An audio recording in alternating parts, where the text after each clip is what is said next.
መንፈስ እግዚአብሔር የቀባው የእግዚአብሔር ሰው ኤልሳዕን በዚህ ክፍል ላይ ለነገስታትን ትንቢት ሲናገር እንመለከታለን።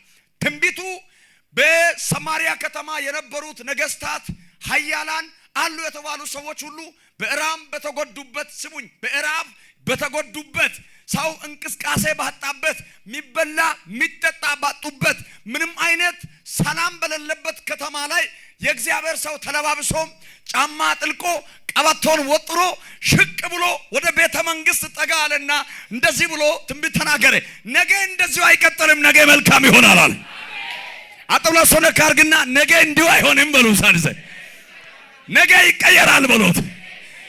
እንግዳውስ ለነገው አንድ መስፈርት አምጥቻለሁ አለ። ምንድነው? እመኑት አለ።